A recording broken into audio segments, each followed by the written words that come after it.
I'm going to make some Guinness brown. Now, this here, I need to have 300 mils of buttermilk or something similar. So what I'm going to do with this is there's 185 grams of yogurt in there, and I'm going to add milk to it and let it sit for a minute, and then that will be fine to use as, there you go, 300 mils. That will be fine to use instead of my buttermilk. So don't feel, oh, I don't have buttermilk, I can't.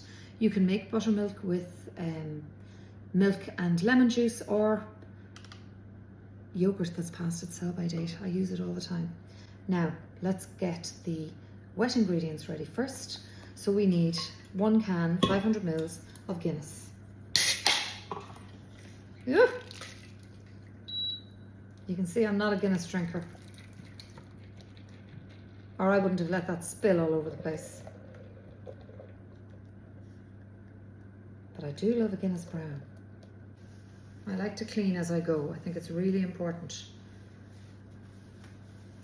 I know this quantity is my 300 mils of buttermilk or similar, so I'm just going to mix that in together, and that'll go in there. Next in, 85 grams of dark brown sugar, and I need 120 grams of butter.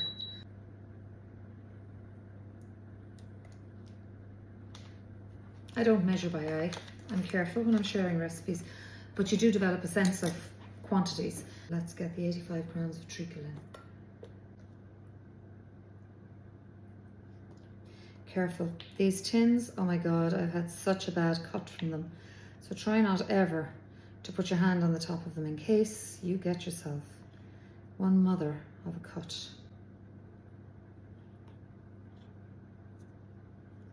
There is 85 grams of treacle. That goes on the hob and it's going to heat up until the butter is melted through. Let's get our dry ingredients together. There are fewer in this one than in the normal brown bread. So in this one I'm using full wholemeal. I'm not using any self-raising flour at all. So 900 grams of wholemeal.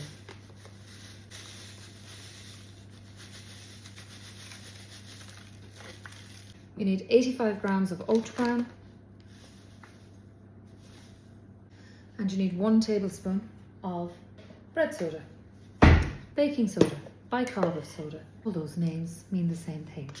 Now you remember from the other bread how we put this in.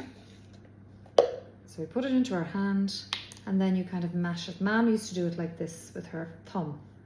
So I suppose, there we go, that's how you do it. And it just makes sure that you don't have any lumps. Always a little bit of salt in it. And like the last one, I'm just going to use a spoon to bring all of this together. So that's all my dry mix. My wet mix is melting away on the hob. It's hard vlogging when the whole family is here. Poor Blonde is used to being put in the corner, but the others are out on a cycle, some of them. Fanuda's just home from her run. Here we go. So this is the Guinness mix. Lovely brown mixture, and this is going to be a very wet mix when it goes into the 2 loaf tins. Now why 2 loaf tins? Why not 1? Because a can of Guinness is 500 mils. That's why. Here we go. Guys, I'm baking. Sorry.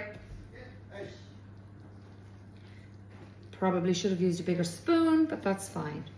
This will work. And you just take your time, make sure all the dry mix is incorporated. Okay, there are 2 schools of thought. You can take this out. Once it's cooked, you can take it out and cover with a tea towel so you get a soft crust. Or if you prefer a kind of a crispy crust, you just leave it without the tea towel over it. I think I'll be covering with the tea towel. Don't be deceived. Do you see that? You think you have all the dry mix and then you hit a little pocket of dry flour. So make sure it's all gone. There we are. I know I'm persevering with the small spoon because I'm stubborn like that. That's it. Nice texture. And then if you want to, you can measure this so that each loaf is exactly the same. We're going to pour this in. I've just taken out my brown scones and they're a little overcooked for our family, but Other people probably think they're perfect. So I poured half in, and then I see I have hit a pocket of dry. So I just make sure to mix that through again before it goes in, and that's fine. Do you see? So there's one. Here's the second. There's a really strong Guinness smell from this. And I don't like the taste of Guinness, but I love the taste of Guinness brown bread. So you see, by eye, you can match.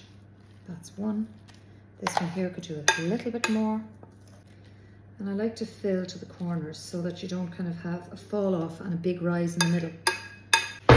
Hate to waste that much. Look, that's like not a half a slice, but it's a bit of a slice. Don't want to waste it. There it is there.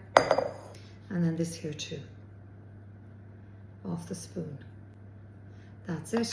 And then I like to kind of push it into the edges and sort of almost dip it down a little bit in the middle, so that when that cooks, the edges aren't much lower than the top. And that's those 2 pans into the oven for 45 minutes, and then we'll check them at 180 fan, same as the scones. So let's throw those into the oven. Here we go. So this is out after 45 minutes. If you look at that, you can see there, you can hear, listen. That's the sound of the bread fully cooked, because it sounds kind of hollow. I'm going to put that on a wire rack, and I'm going to cover it with a tea towel. I'm going to leave that over it for about 20 minutes, and that'll ensure that the crust is lovely and soft when we go to cut it. There's your Guinness brown bread. Enjoy.